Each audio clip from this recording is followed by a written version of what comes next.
السلام علیکم. د شمشاد ټلویزیون مینوالو د نړۍ د لر او بر پښتنو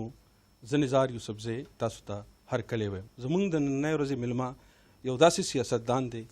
یو داسې د پښتني خاورې یو نر او علالي بچی دی چا چې خپل ټول ژوند د خپل پښتون قومي تحریک کې د خدمت لپاره وقف کړی دی او د خپل ژوند یو لحظه د دې تحریک نه زار کړی او قربان کړی ده. هغه دا ګړی د پښتونخوا د حکومت د اطلاعاتو د کلتور او د ترانسپورټ وزیر هم دی. زموږ د نننۍ ورځې میلمه دی میا افتخار حسین صاحب. زه په خپل پروګرام کې میا صاحب تاسو ته ستړي مه شم. پخیر علیکم او ډېره مننه هم کوم چې د شمشاد ټلویزیون د مینوالو لپاره هم وخت راویستې او رالي او تاسو سره خبرې کوي. ستاسو مننه چې ما ته موقع راکړه چې زه خپلې خبرې خلکو ته ورسوم. میا صاحب تاسو څنګه دلته همدا راتګ وشو؟ داسې ده چې مونږ خو په حقیقت کې د حکومت ایران په دعوت باندې وزیر اعلی صاحب سره امیر علی خان اوتي صاحب سره په وفد کې تللي او بیا چونکې لار زمونږ دوبی وه نو زه خپل خواهش همدا و چې دلته ته خپل ملګري شته چې لږ په دې کې سټې وکړو ایسار شو. نو دا د هغې لړ یوه خبره ده چې مونږ حقیقت کې ایران ته تللي او د ایران نه په واپسۍ کې چې کوم دی دلته ایسار شو. میا صاحب تاسو خو څنګه چې وایي چې ایران زموږ یو اسلامي او ګاونډي هیواد دی، افغانستان زموږ اسلامي ګاونډي په تاریخ په وینه په کلتور شریک وطن دی. نو د افغانستان دوره مو ونه کړه په دوره وختونو کې تاسو ته خیال نه نغی چې افغانستان ته لاړ شئ؟ نه داسې نه ده. افغانستان او مونږ خو تقریبا روزانه به میلاویږو که تاسو دا سوچ کوئ چې ګینې زموږ به رابطه سرکاري وفد هم داسې شکل کې نه دی بوتلی لکه څنګه چې سرکاري وفد هله ځي چې سرکار یې وغواړي او د افغانستان د ملګرو خواهش شته، خواهیم په مشکل کې دي، مونږ هم په مشکل کې یو. رښتیا خبره چې زموږ څو ځل وفدونه تللي دي، ډېر غټ وفدونه هغوی غوستي هم دي دی تللي هم دي، خو چې د کومې سطحې ته یادې لکه په غمونو کې یو بل له تللي راغلي یو. د پاټای په سطحه تللي دي خو د حکومت د پاټای په سطحه تللي یو، د حکومت په سطحه هم خلک تللي دي، خو چې د کوم لوړ مقام خبره ته کې لکه وزیر اعلی شو یا د دې نه مطلب چې وزیران شو په هغه سطحه هله کېږي چې حکومت ویې غواړي. تاسو ته بلنه ده بلکل. او دې ځل چې مونږ د کرزی صاحب ورور حق رسېدلی نو مونږ هغې له تللي او په هغې کې چې کوم دی نو هغوی ما ته خاص کر ما ته دعوت راکړی دی. کرزی صاحب خپلو خلکو ته وایي چې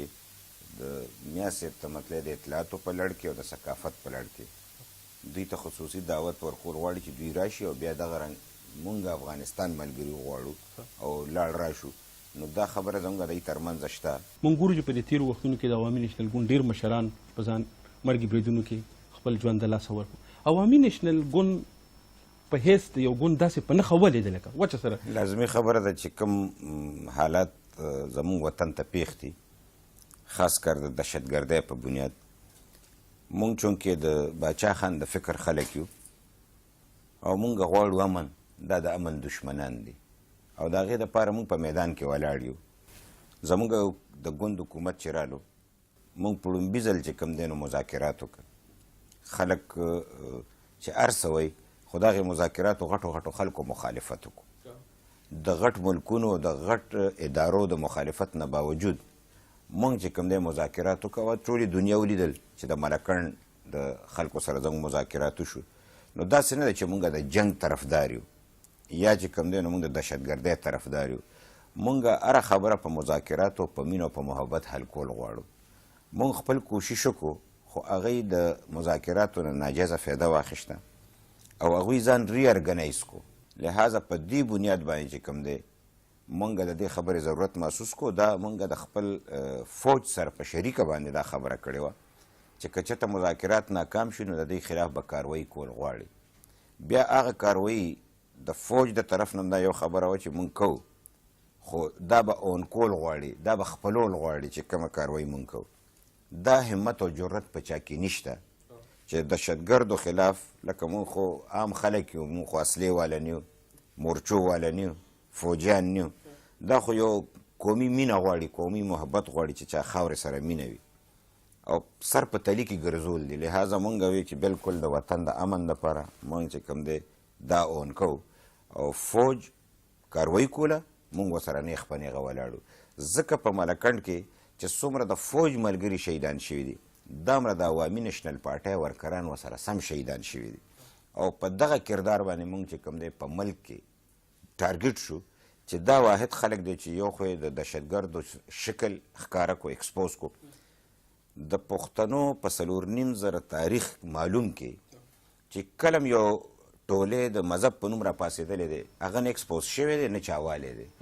دا د هسټرۍ نوی باب دی چې د باچا خان سپایان ولیکلو چې مونږ نیغ په نیغه دغه د نوم د اسلام په نوم راوچت شوي خلک ایکسپوز کړه د دوی مخ هم خلکو ته ښکاره کړو دا یو ټرنینګ پوینټ و چې نن د دنیا بین الاقوامي دهشتګرد دا محسوسوي چې که چېرته زموږ شکل چا ښکاره کړی نو هغه عوامي نیشنل پارټي وه لهذا مونږ ټارګېټ یو نور خلک چې کوم دی هغوی نیغ په نیغه میدان کې نه ودرېږي زمونږ اسفندیار ولی خان باندې خودکش دماکه وشوه زمونږ افراسیاب خټک صاحب باندې خودکش دماکه وشوه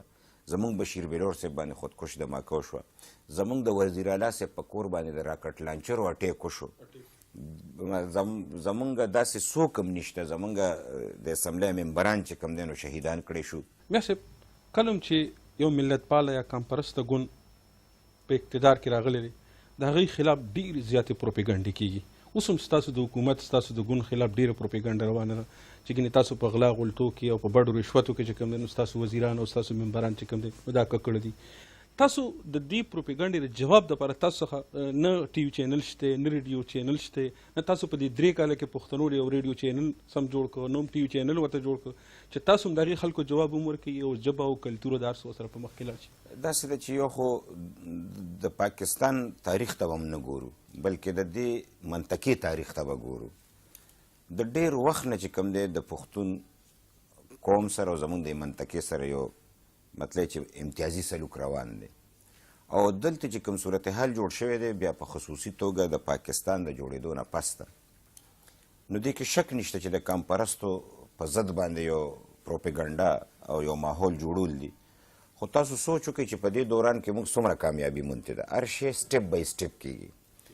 لکه په دې ځای کې د کامپرستو نوم برداشت کول ډېر ګران کار و نن خلک د کامپرستو نه بغیر حکومت نشي جوړولی د ټول نه غټ چینج چې کوم دی اول خو دا دی پروپیګنډا به ډېره وي دې کې شک نشته دا تر څو چې د رشوت خبرې شي تر څو چې مطلب دا خبره چې ګینې یاره دلته بډې اخیستې کېږي پیسې اخیستې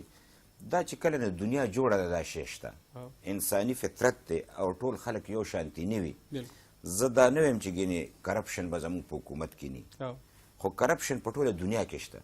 او بیا په پاکستان کې شته او خیبر پښتونخوا د دې دنیا د پاکستان حصه ده مونږ د انسانانو نه بدل خلک نه یو مونږ کې به هم کمې بیشې ضرور وي خو دا یو خبره ډېر په ایماندارۍ سره کوو چې زمونږ په وخت کې څومره ټرانسپرنسي مونږه شو کړې ده هغه د زمونږ نه مخکې حکومتونه وښیي زما زلزله که دلته راغلې ده دلته که سیلاب راغلی دی که دلته آی ډي پیز راغلي دي